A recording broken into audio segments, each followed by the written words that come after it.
네, 안녕하십니까. 자유한국당 원내대변인 신보라 의원입니다. 두 가지 논평을 발표하도록 하겠습니다. 첫 번째 논평입니다. 실패 소득주도 성장을 성공으로 둔갑시킨 국책연구기관의 통계 짜깁기.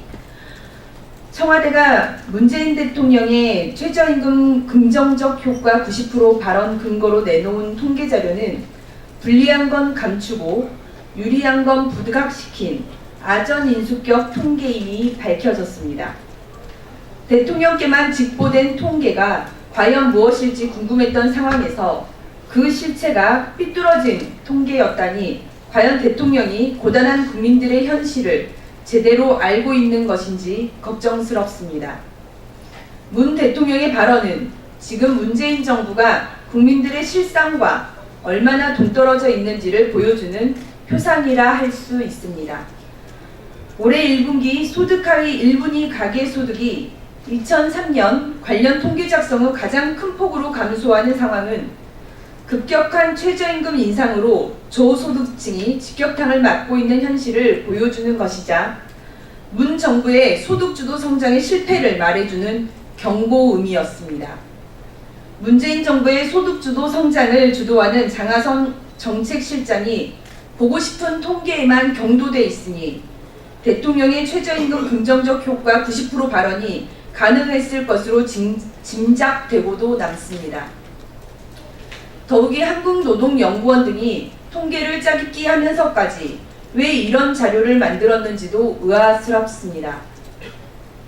우리나라 고용노동 분야의 유일한 국책연구기관인 한국노동연구원이 정권의 입맛에 맞춰 통계를 가공하는 기관인지 묻지 않을 수 없습니다.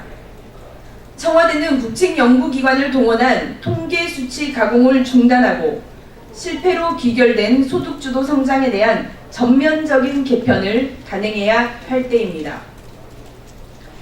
두 번째 논평입니다.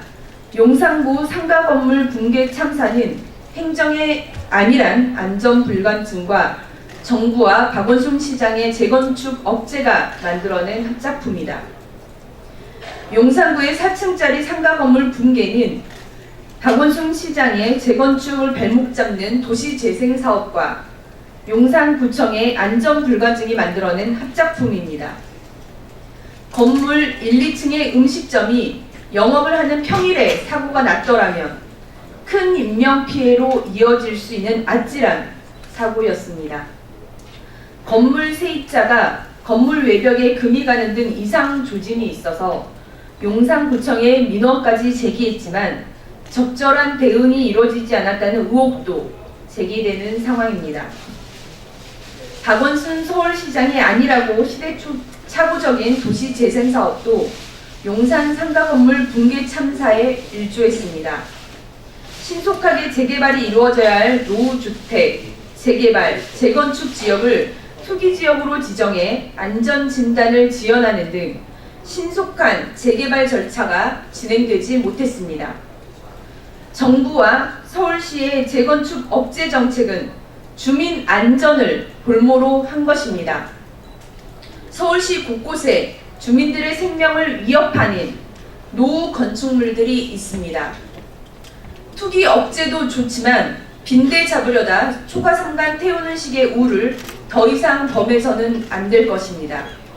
자유한국당은 용산 붕괴 참사의 행정 책임을 명확히 하고 투기 억제의 미명하에 재개발이 지연되고 있는 서울시 노후 건축 및 지역에 대한 전면 조사를 요구합니다. 네, 이상으로 자유한국당 원내대변인 논평을 마치겠습니다. 감사합니다.